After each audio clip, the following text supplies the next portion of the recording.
My name is Nancy Jane Earnest.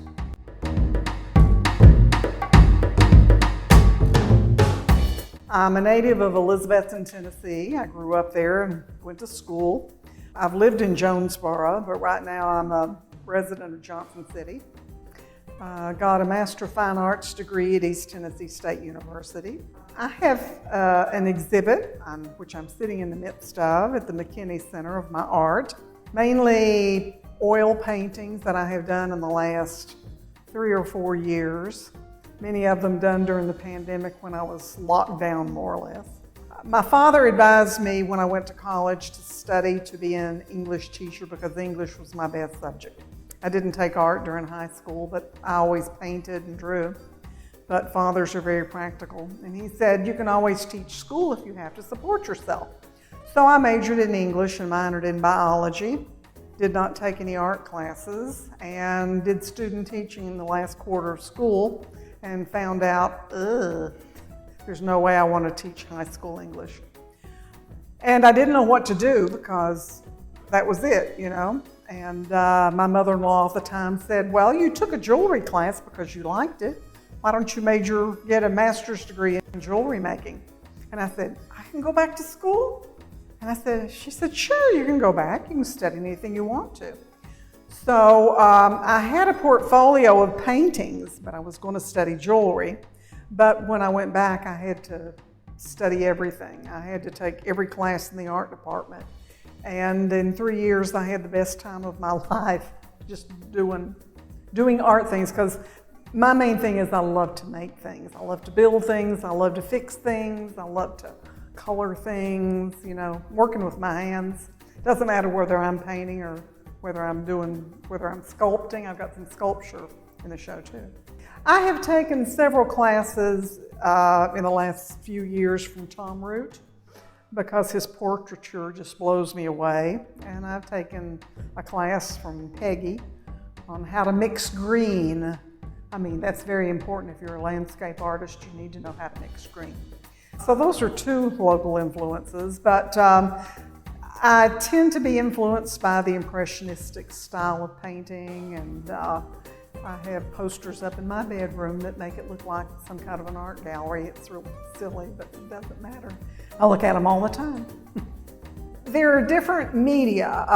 Watercolor works well for quick sketches outdoors when I want to paint outdoors.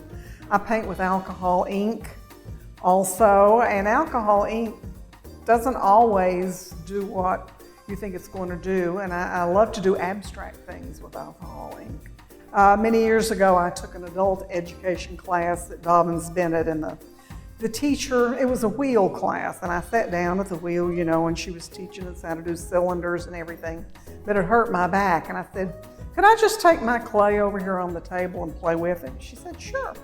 So I started messing with it with my hands and moving it around, and I came up with a portrait, a head, you know, just, I don't know where it came from, but it was such a good feeling to do that with my hands.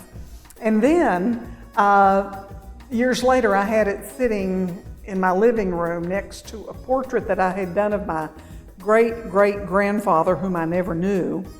And the person was sitting on the couch and said, hey, that's cool. You were able to sculpt him too. And I said, what? I said, yeah, look at that. Look, that sculpture looks just like the painting. And I go, ooh, that's sort of creepy.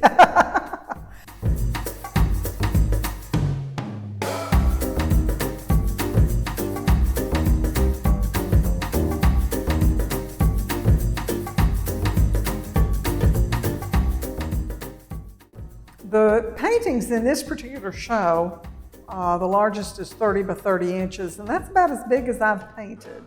I just don't have a huge place to work. I have a place to work, but it's not huge.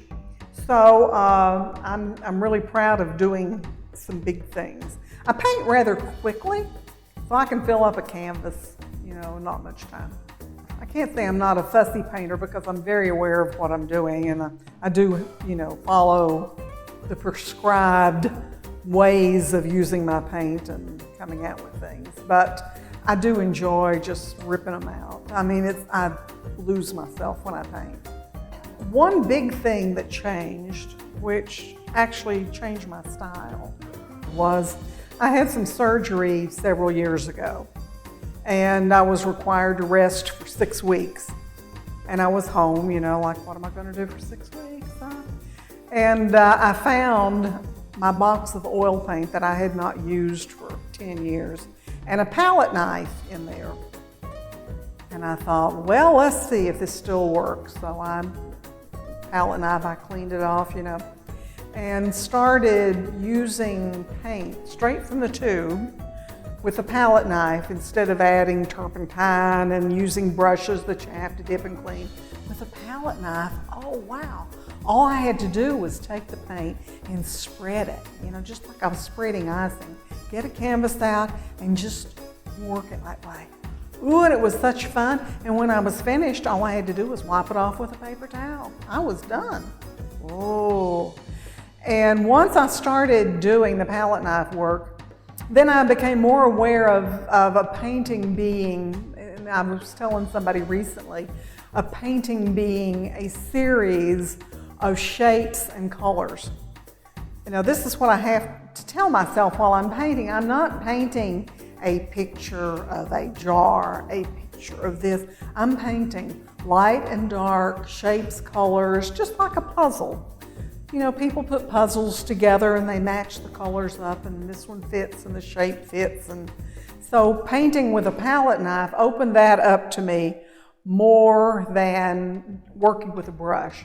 I'm a tidy person, but I like to paint fast, and so if I can paint clean and fast, then I'm much more happy. But the palette knife work stuck, and I slip it in with some of my brush paintings. A lot of these are brush paintings, but there are a few of them that are palette knife paintings. Like there's a big portrait on the wall over there that's all palette knife that I just did just for the fun of putting the shapes and the colors in there. I wasn't trying to make it look like anybody. And I really had fun doing that one. I think a lot of people are afraid of art. They're afraid to look at it. They know that art might be for sale, but the only thing that they know about art is that rich people buy art to put in their houses. And if they're not rich, they have no business looking at it. Or, they just may as well go to Walmart and pick something up and whatever looks nice, get a poster and stick it on the wall. But I think art is for everyone. And I despise people who say, I am not the least bit creative. I can't even draw a stick man. People don't know what creativity is. Creativity is being able to get up in the morning and dress yourself and put on socks the same color or different colors if you want to. It encompasses your desires, your wants, how you want to present yourself, how you want to make the place that you live your own. Creativity is everywhere. And I think people should make it a point to look at things more.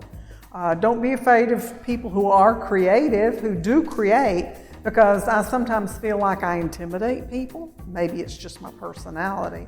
But many times, people will, they figure, what can I talk to her about? She's an artist. I don't know anything about art. We can't talk about art.